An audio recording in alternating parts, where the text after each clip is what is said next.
La nation d'Israël vit dans un état de conflit permanent qui semble sans fin, comme en témoigne la récente offensive qui a frappé des points cruciaux de son infrastructure militaire. Des installations extrêmement importantes, telles que les bases de Nevatim et de Tel, la base de Nof, qui abrite les avions de chasse F-35 sophistiqués et très coûteux, a été touchée par des bombardements de haute précision, tout comme la base de Hatzerim et le quartier général du Mossad dans la capitale. Mais avant de commencer, n'oubliez pas de liker et de vous abonner à notre chaîne. Le point central de cette offensive iranienne, considérée comme la plus importante de l'histoire contre le territoire israélien, résidait dans l'utilisation d'armes technologiques tels que les missiles Shahab-3 et le missile hypersonique Fatah. Dès lors, on peut se demander comment le système de défense aérienne israélien, pourtant réputé performant et comprenant le système Arrow 3, n'a pas réussi à empêcher ces projectiles d'atteindre leur cible. Selon les renseignements stratégiques, les 180 missiles ont été lancés depuis une région proche de Shiraz, en Iran, et ont parcouru plus de 1600 km à travers un terrain varié avant d'atteindre leur cible. Parmi les armes utilisées, le Shahab-3 s'est distingué. Ce missile à moyenne portée utilise un carburant liquide et peut emporter des ogives d'un poids compris entre 760 et 1200 kg. Bien que son origine technique remonte à la Corée du Nord, le modèle a été perfectionné par des spécialistes iraniens afin d'en accroître l'efficacité et la portée. Le lancement consiste à positionner le dispositif verticalement à un angle de 90 degrés, ce qui permet une trajectoire de lancement optimisée dans l'espace avant d'atteindre la cible. Après le lancement, le missile suit une trajectoire qui le fait sortir de l'atmosphère terrestre, où la résistance de l'air est plus faible et où il peut atteindre des vitesses plus élevées. Une fois l'altitude souhaitée atteinte, l'ogive se sépare du corps principal de la fusée et entame son voyage de retour vers la Terre. Selon la version, le missile peut emporter une ou plusieurs ogives. Ces ogives rentrent dans l'atmosphère et descendent à des vitesses hypersoniques vers leur cible, effectuant parfois des manœuvres pour déjouer les défenses. Mais ce n'était pas le seul missile à avoir atteint le territoire israélien. Le Fatah 2, la dernière évolution de la technologie des missiles iraniens, équipé d'un planeur hypersonique, a également été utilisé. Ce missile peut manœuvrer à des vitesses comprises entre Mach 5 et Mach 10.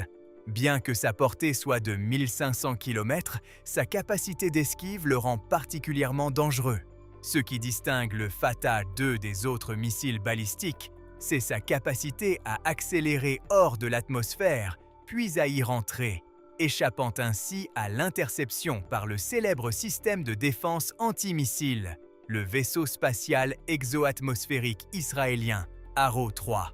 De plus, leur surface de contrôle aérodynamique leur permettent de modifier leur trajectoire en vol, ce qui complique considérablement leur détection et leur interception. Les missiles hypersoniques constituent une technologie relativement récente, mais extrêmement complexe en raison de leur vitesse très élevée. Pour en saisir l'impact, il suffit de considérer que si la Russie lançait un tel missile, celui-ci pourrait atteindre les États-Unis en seulement 18 minutes. La Chine, par exemple, avec le développement du Dongfang 17, figure déjà parmi les pays maîtrisant cette technologie. Son planeur hypersonique a été l'un des premiers à entrer en production de masse, capable d'emporter des ogives conventionnelles et nucléaires, ce qui représente un véritable cauchemar pour les systèmes de défense antimissiles, notamment pour l'US Navy. Il est désormais de notoriété publique que la Chine possède des répliques grandeur nature de porte-avions américains dans le désert du Taklamakan, utilisés pour des exercices de tir réels. De leur côté, les États-Unis, bien que moins avancés, ont également développé l'AGM-183 ARRW, un missile hypersonique aéroporté. Lors de son activation, il se sépare de sa coiffe et utilise uniquement l'énergie cinétique de son planeur pour atteindre sa cible, ce qui signifie qu'il ne transporte pas d'explosifs. Les États-Unis affirment que cette approche maximise la vitesse et réduit les risques de détection.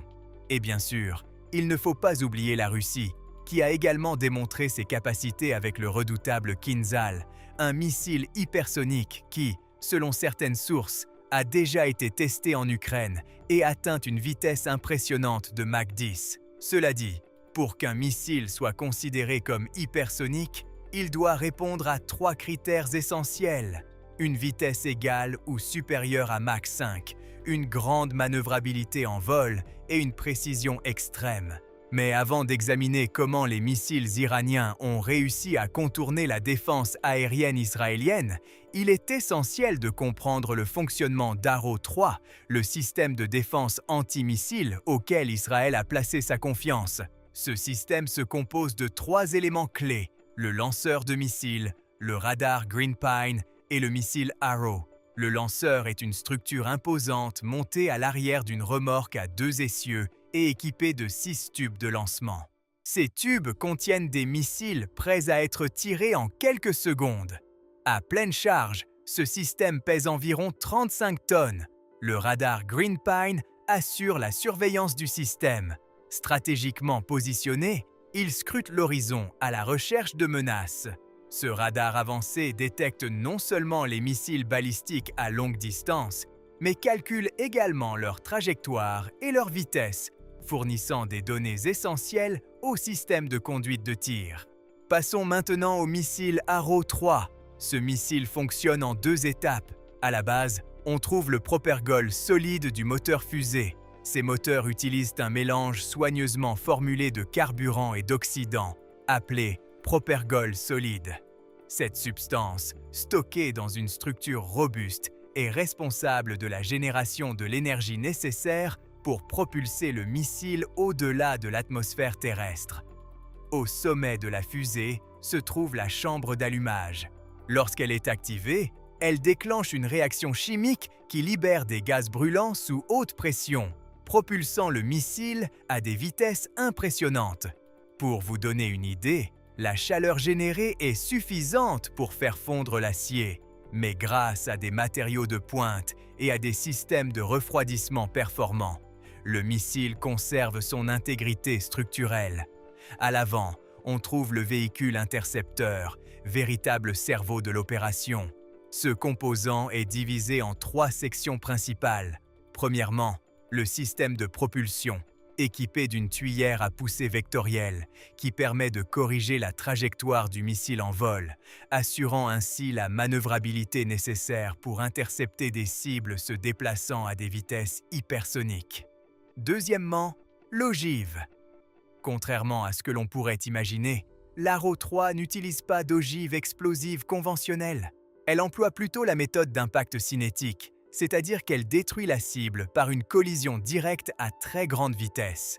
Cependant, certains modèles sont équipés d'une charge explosive de précision d'environ 150 kg, conçue pour se fragmenter et accroître les chances de neutraliser la menace. Enfin, le système de guidage, doté de capteurs infrarouges et de systèmes de guidage avancés, peut détecter et suivre des cibles dans l'espace, en ajustant sa trajectoire en temps réel et en distinguant les cibles réelles des leurs. Système Arrow 3 réside dans sa capacité à corriger les imprécisions de la détection radar. Imaginons que le radar identifie une menace sans pouvoir déterminer sa position exacte. Dans ce cas, l'intercepteur ajuste sa trajectoire en temps réel, augmentant ainsi les chances de neutralisation. Ceci est essentiel face aux missiles balistiques intercontinentaux se déplaçant à des vitesses hypersoniques. Si l'intercepteur ne parvient pas à recalibrer sa trajectoire à partir de données plus précises fournies par ses capteurs, l'interception pourrait échouer de manière critique. Le système Arrow 3 ne constituait que le premier niveau de défense contre les attaques iraniennes et était considéré comme le plus efficace. Il existe cependant 2 autres niveaux. Le second est le système de David. Le Sling est conçu pour intercepter les missiles et drones de moyenne portée.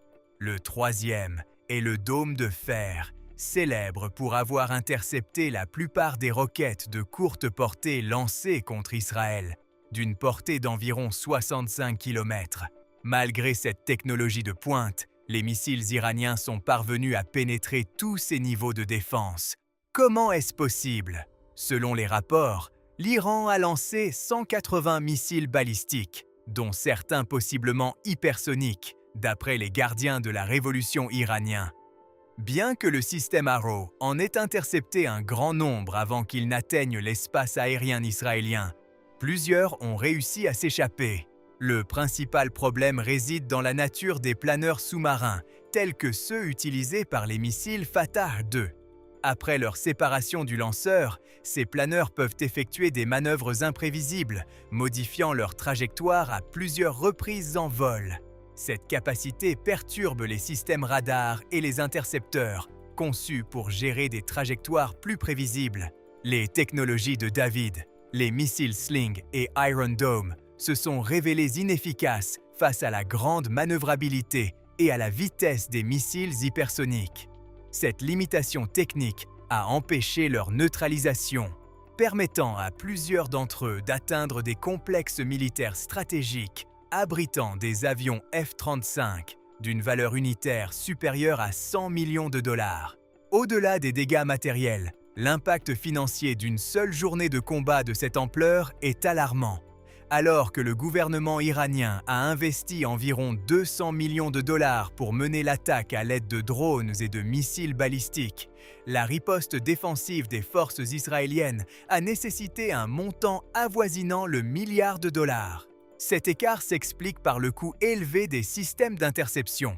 Le missile Arrow est évalué à 2,5 millions de dollars l'unité. Le missile David, le lance-pierre, coûte 1 million de dollars et les tirs depuis le dôme de fer coûtent entre 20 000 et 100 000 dollars. À l'inverse, l'arsenal offensif iranien est bien moins coûteux. Les missiles coûtent environ 200 000 dollars et les drones peuvent coûter à peine 2 000 dollars. Face à cette énorme inégalité économique dans cette guerre d'usure, Israël a consacré d'importantes ressources au développement d'Iron Beam, un système de défense laser qui promet de réduire le coût de chaque interception à un montant négligeable d'environ 3,50 dollars. Voici une vidéo si ça vous intéresse. À la prochaine!